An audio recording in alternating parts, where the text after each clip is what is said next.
Get started. All right, I'm Jordan Coyle. I own a small LGS here in Shelbyville, Indiana, and we're going to start doing some podcasting and doing some stuff like that and putting out some content for especially our local players. And if everybody else likes it, join in. But we're going to get started.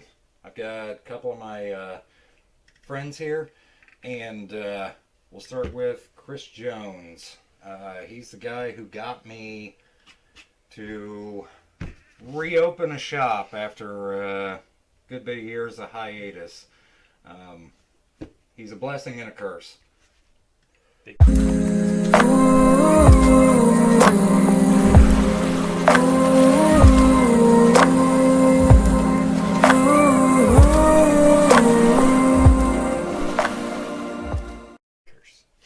As I said, I'm joining Jordan here on the Collector's Corner podcast and diving into our first episode here. Like I said, I'm Chris Jones, co-captain of newly founded Team Nemesis, local pro Magic team we just started this year. Been playing Magic since I was about 16. Started getting into it around Mirrodin. I don't remember a lot about what was going on back then during Mirrodin specifically, but as I did learn with Kamigawa Neon Dynasty coming out next year, my first Magic deck, and I did learn playing Magic during original Kamigawa era. And I always like to play Magic decks that make the game hard on me, make me think a lot. If you ain't thinking, you ain't learning. So, gonna pass it off to Brendan the Badman Stickle over here. I am Brendan Stickle. I'm just got back into Magic this year. I mainly play here at the Collector's Corner, and I've got some know-how on some things that are coming out, and really here to give like a newcomer's perspective and that sort of thing. I did play previously about 10 or so years ago, but not real in-depth as I am now. Yeah. Excited to Also, be on the first forgot to episode. mention I am the residential level 1 Magic judge. I guess that's kind of important. Yes, sir. Yes, sir. I started playing back when you could buy beta packs off the shelf. I don't remember buying alpha, but I do remember buying beta. It was back in the good old days when it was only tabletop. Man, you'd have a big old box and have 9 or 10 of us, and everybody who bought packs would all go throwing in there, and it'd be butts over elbows and grabbing whatever and throwing your deck together and playing. So I've been playing for a very long time. I got out, life got in the way for a while there, but came back to it and bounced in and out. But I've been playing again for about another 7-8 years. I've always leaned more toward control, but in recent times I've kind of been going through and trying out different things, trying to expand my horizons. It makes you a better player when you play stuff that you're not comfortable with. So little by little, just trying to get into everything. Probably my favorite format would probably be Commander. I really enjoy Commander. I hated it when I first heard about it, because who exactly wants to have only one of your best cards? But the more I kind of got pushed into it, the more I enjoyed it. I play Modern. I play Legacy. I think Standard. I think everybody can kind of agree Standard's been kind of rough as of late, with all the kind of crazy that's been going on after the Yoko fiasco, and them just kind of playing around with everything. But I think at some point Standard will come back, but I would I say don't know. recently it's been more catered towards like the Modern and the Commander It has. gameplays than it has. has just the Standard, which has made it really tough. Right. Well, they're doing so much, like with the raising the power level, putting a lot more cards that are modern power. Hell, even Legacy. Like there's cards that are coming out in standard sets that are going straight into Legacy. So with the amount of power that they're putting into stuff, it's making it a lot tougher for Standard to kind of be a thing. Pioneer kind of falls into the same realm on that. When you're putting out so much like Modern power, why not just play Modern? I think that's what a lot of people are doing. Yeah. So it's funny that Modern's, I'd say, probably the primary format at this LGS, along with other game shops all over pretty much. And when you were first, in business behind Burger King and stuff, I couldn't, for the life of me, get anybody to play Modern. Right. I was literally the only person at a Modern deck besides one other guy. And anytime we play Standard, I know technically it's not allowed, but like instead of playing our Standard decks, if we played each other in the tournament at FNM, we'd just play our Modern decks. Right. And now, you said you lean more towards the Commander format. I lean more towards Legacy than I do Modern. Right. I worked hard over the years to be able to get into those types of cards and formats, and I enjoy playing with the older cards, and so do I. The thing with that is, especially getting newer players into Legacy gets a little bit on the rougher side because of the initial cost, but the more especially with newer players, the way they go, luckily with them creating like these new Modern sets and things like that, being able to make it more affordable for newer players to get into Modern, which I think is what's making Standard and Pioneer suffer in paper format. But they're making all the Modern Horizon sets and things like that. By doing that, it automatically kind of pushes newer players into playing Modern. And once they get to Modern, it's not a far cry to get into Legacy per se. And just, there's a few other things, but they get to see kind of those old cards and how they and you get to work your way up. Like, you could build a decent Modern deck for $100 that can be really competitive in tournaments. Sure. And then slowly work on ones that are more expensive or more catered to the style that you like. Right. And then it's not too far of a jump to say, oh, well, I really like this. Here's a Legacy deck that I want to build. It's this deck plus like an extra $50, $100. Right. Well, and the big thing is Realm wasn't built overnight. Everybody thinks that, especially when they're newer, like they all think that, well, if I can't build the deck in one shot tonight, then I can't build it. I'm not going to build it at all. Well, the thing is, building up to it. Okay, so if you decide you're going to build a deck that has 4 LEDs in it, or something crazy like that, or you're going to build a 4-color or 5-color Legacy deck, and you need like 2 of each dual or whatever. 1, that's probably not the best to start in. 2, you can build up to that. Yeah, like, you don't have to build that deck yet. You can one by one over time. A lot of people feel that just because Magic the Gathering is a cardboard trading card game, that they're automatically entitled to be able to play the best deck in every format. It doesn't matter if it's Legacy, Commander, even Standard. There's some points in Standard where the best deck was like $800. Like Jeskai Black Era had a few decks when fetches were reprinted that were up there, but a lot of people just feel they're entitled, and there's some Legacy decks that are on the cheaper end of the scale that do really good. Like, you could build Legacy Burn for $200 or less. I've never had a Modern deck less than $200. Right. And you could build a Legacy deck for $200 that does well. Right. Yeah.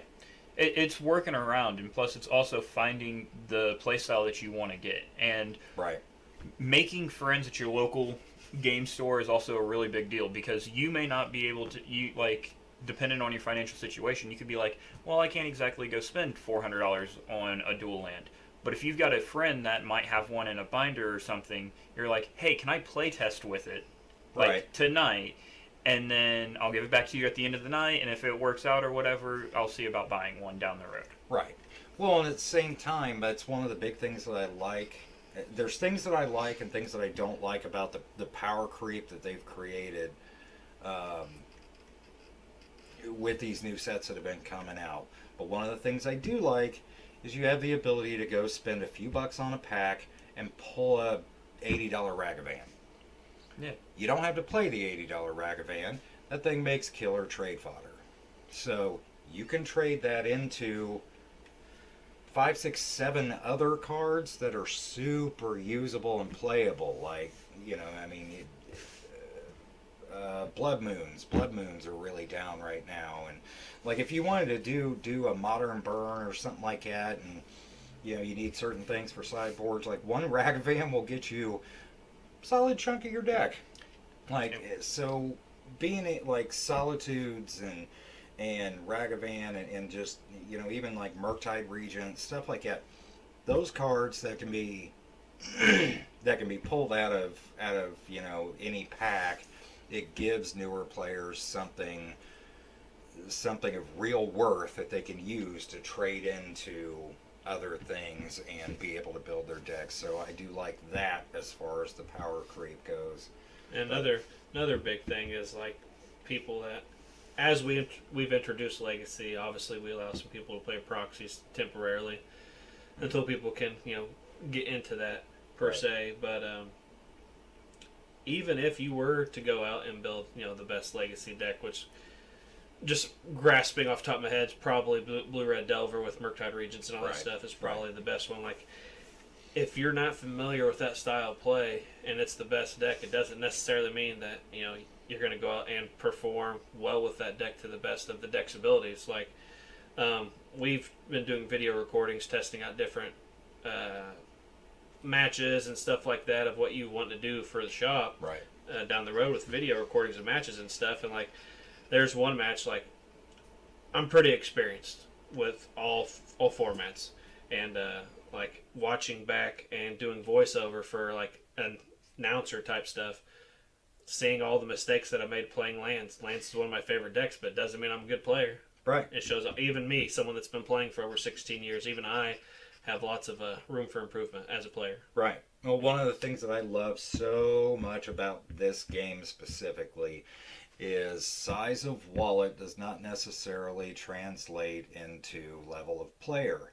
So you can have the biggest wallet on the face of the earth, and you can point and click and order a $3, $4, $5,000 deck. Don't care. Bring it to FNM, bring it to a tournament or whatever, and you shuffle that thing up, and you got the most expensive deck in that room, and you will get the brakes beat off of you because you have no stinking idea how to play it. And something I've always been amazed about or in awe of is the guy that taught me, one of the two people that taught me how to play Magic is Jimmy Albee. Yeah. Been playing for years, and he's never went out and like bought the best deck. It's always essentially been, what can Jimmy trade for what he has, and he builds with that, and he wins. Right. And it's not because he's playing the best deck in the room. It's because knowledge of the game. He's got the knowledge of the game and the know-how. Knowing the inner workings of your cards is ridiculous. And it's not even necessarily finding, like, it's knowledge of cards, period. Because you may have a $60 card that you want for a modern deck. Right. But there's a good chance there's something pretty similar for the $5 to $6 range that you could put in there in its place. And get the same level of performance in most scenarios. And a testament to that, if you remember right, it was when Standard was still heavily played here. Uh-huh. And I was watching one of my favorite pro players, Tom Ross, and he's a big Infect player. He's the guy that made the Ogmoth deck. Right. Well, he was playing Infect, and he had a card in one of in his deck, Piracy Charm. Yeah. Like, it's not a very common, a lot of people know what it, I'm sure a lot of people know what it does now, but like, I told you about this card. I'm like, there's not going to be one person that walks in the shop today that knows what this card does. Right. And I tested that theory. Everybody that walked in the shop was like, you ever heard of Piracy Charm? Oh, yeah. So what's it do? And they're like, I don't know. But when Jimmy walked in the shop, I said, hey, man, you know what Piracy Charm does? He's like, some like plus stuff, evasion and whatever. He knew what it did. Yeah, general idea. And that just shows the knowledge of cards, even if he's not playing the card. Right. Well, and even on that front, it's when you have that kind of a knowledge, like you accidentally find synergies in cards that nobody else is thinking about. Yeah. And when you're playing stuff like that, the overwhelming majority of about Anywhere's player base, they're not even going to know crap, I should have countered that. Yeah. I had no idea that that was going to do that. So, like there are things that you can kind of get away with doing when your knowledge base is that high, because even though that card sitting there looks like, for lack of a better term, junk, this thing's happening, and it's going to be a real problem for everybody. Yes. So, Like I like working in combos. Like I like the way that things Right. bounce off of each other, and my favorite thing to do is if I've got a piece of a combo, like probably one of my favorite combos, and I play it and nobody removes it, right. and just sitting back holding my cards knowing, hey, I'm going to untap, and they're going to learn the synergy between this, and it's teaching other people, but I get to have a lot of fun doing it. Yeah. It's miserable at the time. Right. Well, and that's why I like playing against people who like combos, because I just know. Yeah. Nope. But no, that's also what makes the game fun. There's so many different ways. I've said it a million times. You could get 100 stacks of the same 1,000 cards, put 1,000 people, give them each one stack, tell them to build a deck, and you won't see a single deck that's even close to each other. Same cards. But everybody has their own idea. They have their own play style. It's what makes the game so much fun. But before we get too long here, there's some stuff that we're going to start doing here at Collector's Corner, and kind of wanted to talk about just some different fun plans, maybe tournaments, different things that we got that we're going to get going here. I guess I can kind of start. I've got a few ideas that we're going to get started with. I know Chris does a lot of different things, especially with the team, and he does some kind of help set up some tournaments and things like that. But this year we're going to start doing some store championships. Did one as a test run last year on Modern, but we're going to do a Modern store championship, and we're going to do a Commander store championship. But got a Vintage Cube built, so we're looking at doing a little bit of Vintage Cube, which is a lot of fun. Gives everybody a chance to play with stuff they probably never get to play with, maybe ever. But just got some different plans like that we're thinking about doing, giving some kind of fun stuff, especially in a small town where you may not get that chance. But what do you got thinking with the team? Well, as we go into 2022, we made the announcement. We held a Team Nemesis Open back in December, on December 17th, which Bailey Russell was the victor in that, splitting in the final round with Caleb Hamilton. Bailey had more points, so therefore he was the first place winner. But as for the team, and when it comes to 2022, we're still a freshly formed team. But last year we had Bailey going to Las Vegas to participate, get the name out there in Las Vegas, playing a big Modern tournament. I myself went to Milwaukee to play in a Legacy tournament. So just getting the team's feet wet, so to speak. And when it comes to the team, no one's forced to go any place they don't want to go. They don't have to go to the big tournaments. Even if they just play locally, whether it be Shelbyville, Indianapolis, etc. But we have 5 for sure things supposed to be happening. We got a Chaos Draft. It's always been pretty fun to be able to draft packs from previous sets in Magic's history. Always find something interesting or fun, whether it be the one random snow permanent somebody gets stuck with no snow lands or anything to give it any type of power. That was kind of funny. Sorry, Blake. Whether it be having a Cold Snap pack for a year and a half, because I was supposed to play in some other Chaos Draft, had a Cold Snap pack, said, I'm going to get Dark Depths in this pack, and I called it. And then I got excited because I had a snow-covered land, almost passed the Dark Depths on accident. Yep. We also got a 2-headed giant we're going to do.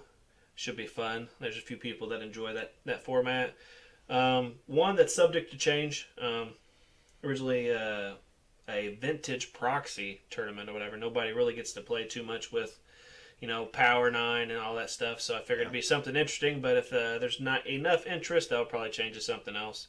But the big one a lot of people are excited for is the No Ban List Modern, which will be towards the end of next year. Give people plenty of time because there probably won't be no proxies allowed in that one. But No Ban List Modern, which at some point... I'm very close already. At some point in another episode, I'm sure we'll talk about, the ban list per se. But culminating in the end of the year with the second ever Team Nemesis Open.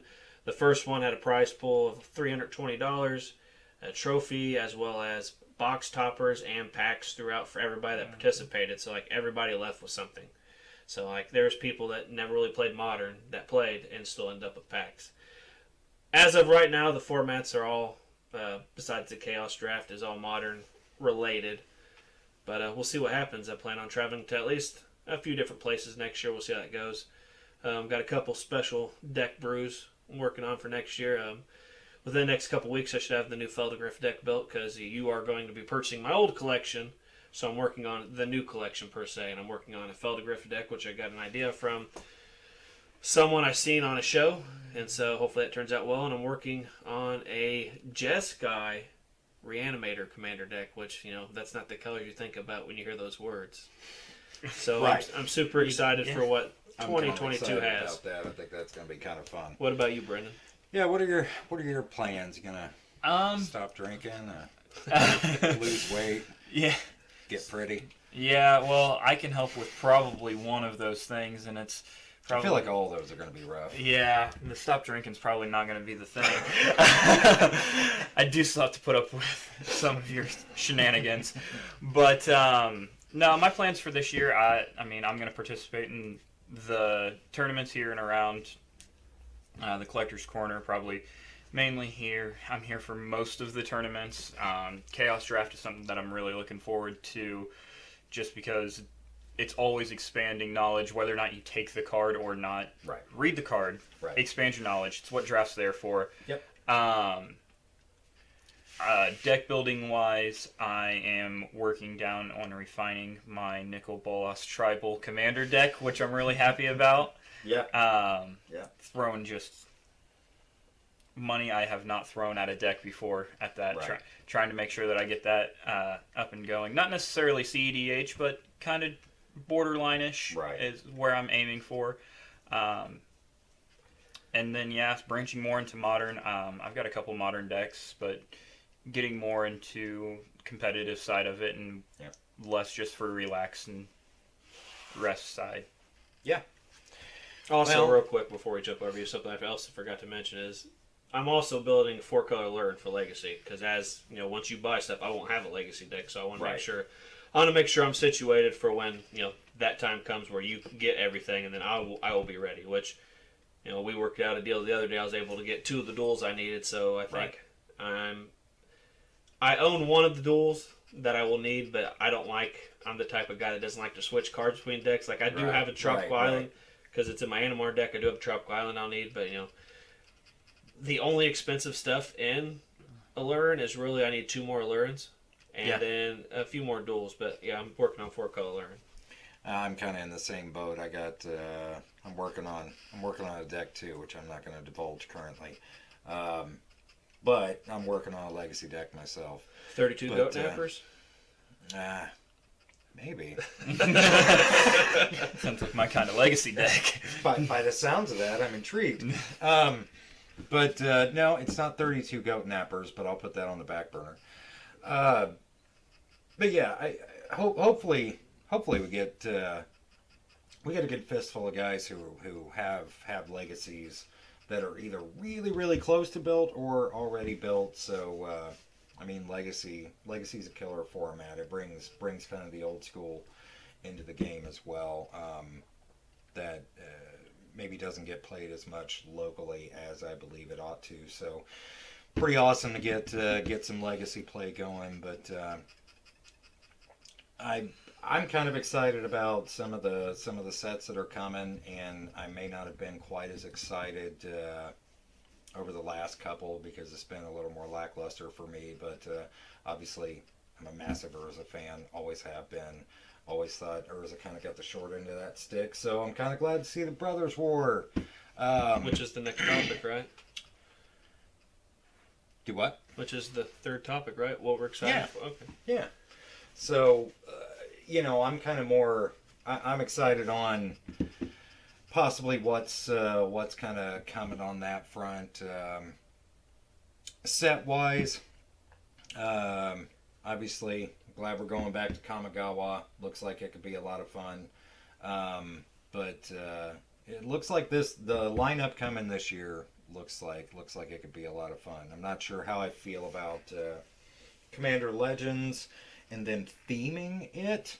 I don't personally like that. I guess we'll see. I'm on the flip side of that. Are you? As a I don't nearly get to play as much as I used to because like me and my friends are kind of scattered throughout. But like as a big Dungeons and Dragons player with 3.5 being the best edition, don't at me on Twitter. Battle for Baldur's Gate Commander Legends. I agree with him. Coming out in Q2 of 2022. Commander's just a format that everybody enjoys, but the fact it's Battle for Baldur's Gate means we could see a lot of famous characters per se from that world. Forgotten Realms, you got Dritz, which we've already seen, but there's potential for Wolfgar and Catti-Brie and Brunner Battlehammer and all the famous characters that authors like R.A. Salvatore, Ed Greenwood, and all those people have wrote about throughout the years. That's what I'm super excited for as a big D&D fan. And Baldur's Gate having its own D&D book, like there's a Baldur's Gate campaign setting and stuff. So I'm super excited for that. Also, you being a retro video game person, you should even be able to hark back and remember Baldur's Gate Dark Alliance video games. Sure. And I'm not saying I disagree with getting a Baldur's Gate set, but Should be standard. it should be standard. In my opinion, Commander Legends is already narrowing it down, and then they're just narrowing it down farther. I feel like it's going to ramp everybody up, and everybody's going to be excited for it. And with how narrow they're making it, it's going to underwhelm the player base that they're trying to appease in Commander. The Commander Legends set that they first came out with, it was wide open because the entire set was all going directly into Commander. It was built for Commander. I mean, Legacy, Vintage, blah blah blah blah blah. But the set was made to go into Commander, so I don't agree with them theming a broad Commander set, because when they came out with D&D Forgotten Realms in Standard, they made plenty of Commander cards in it. They've already proved that they're going to put Commander cards in Standard. So what's the difference? Why could if you're gonna hard theme a set, you should just go ahead and make it a standard set. They've already up the power level anyway, and you've proven you're going to print Commander cards in Standard, so just do it that way, but leave the Commander set wide open so you can bring in all kinds of cool stuff from all the years of Magic.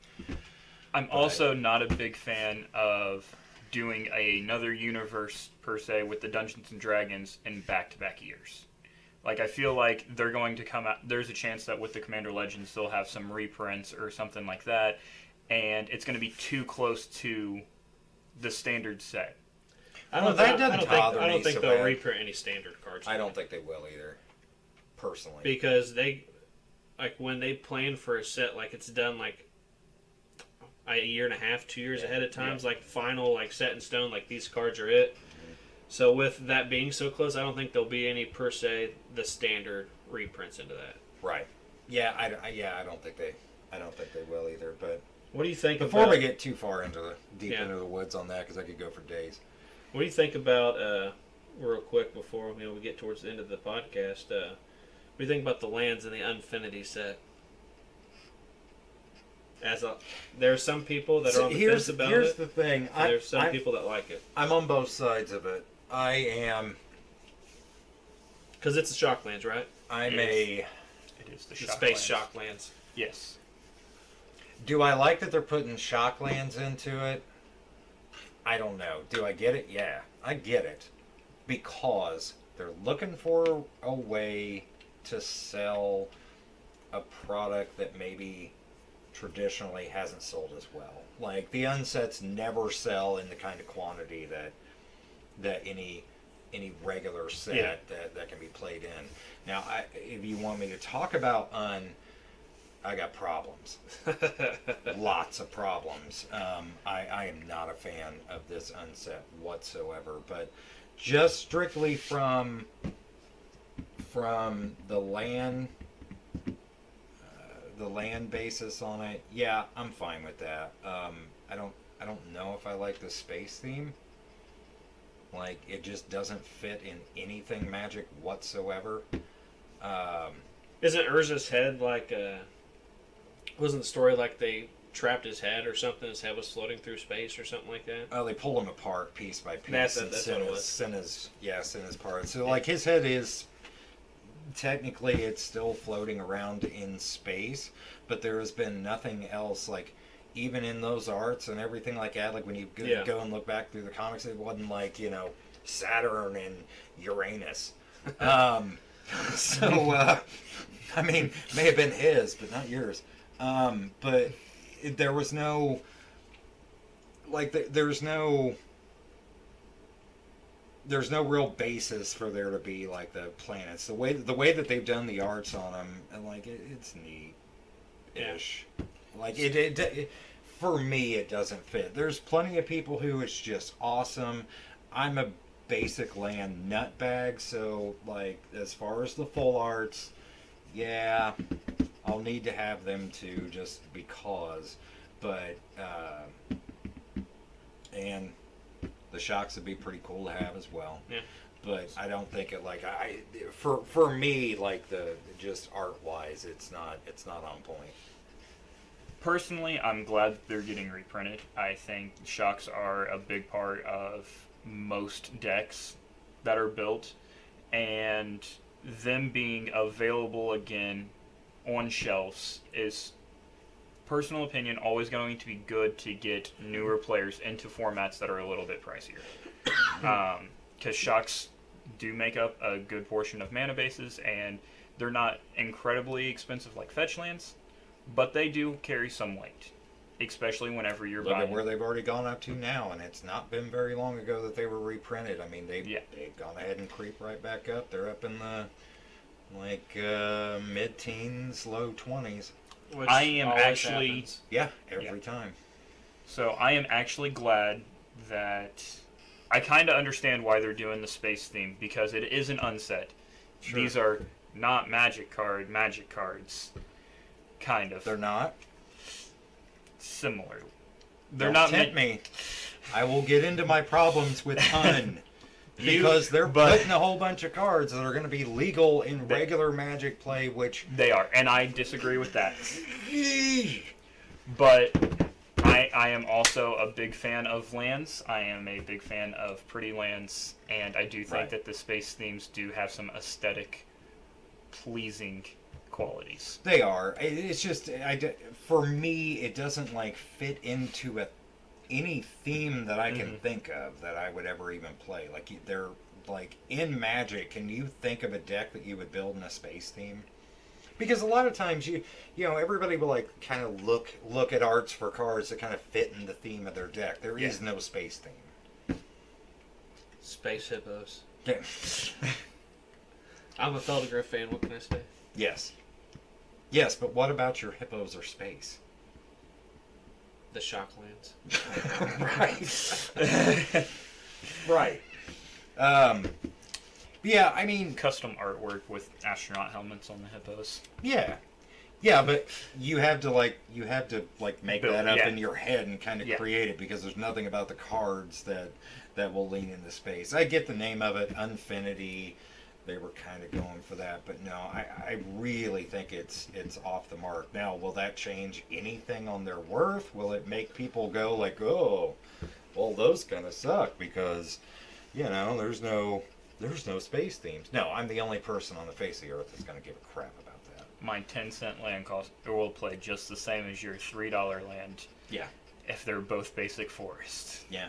So. But like I said, I love like the full arts and stuff like that, so I will, especially the basics, I will have them either way. And I honestly hope that everybody goes absolutely crazy nuts over the Shocklands, and in the short term, it Makes you a lot of hurts. money. It hurts the, yeah, there's that. But hopefully it in the short term, it really, really hurts the OG expeditions, and that way I can buy all the OG expeditions, and then they'll go back up. Yeah, Financially I don't have- speaking, that would be um, beneficial. Yes, because I like those. the space theme doesn't necessarily bother me. I'm a connoisseur of like random arts. Like there's some arts that really just grab me. Like I need that one. Sure. And there's sometimes I don't want foils. I don't want pre-release. I want the old arts for some cards. Yep. It just varies particularly.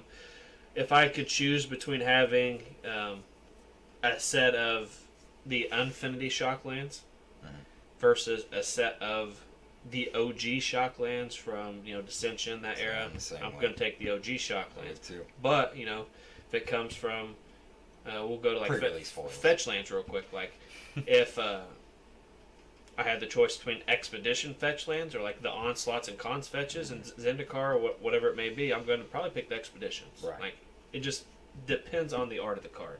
Yeah, I agree. I kind of fall the same way on that front too. Like, I don't know if I would probably keep. I don't know. On the shocks, I would still rather. For me, like if I pull a foil any of the shocks from I would trade it all day for Ravnica City of Guilds or Dissension or Pick Your Poison. Like I love those originals, but yeah. Anyway, we got kind of an idea of where we're headed, what we do, but yeah. Hopefully, we're gonna start doing some more of the podcast. We're gonna start recording some game and kind of letting people see what we do here, and you can listen to us drone on. Yeah. From time to time. And sometimes it gets heated.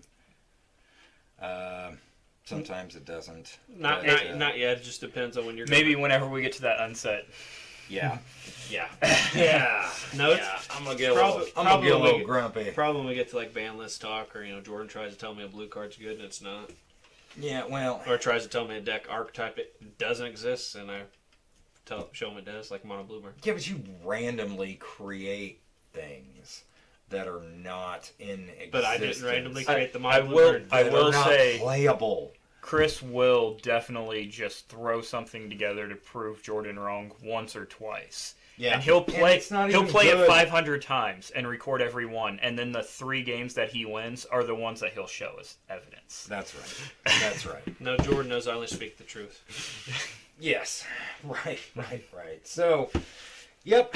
And we're gonna go ahead and knock this one out here.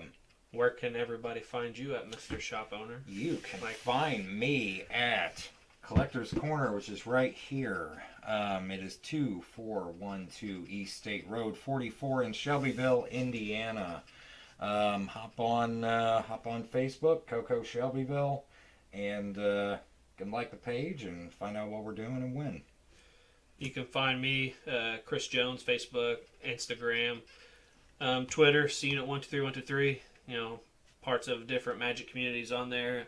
Also, pop on other podcasts, not necessarily about Magic, but about video games, which the shop also has an interest in video games, not just Magic the Gathering itself. And also write articles for lordsofgaming.net.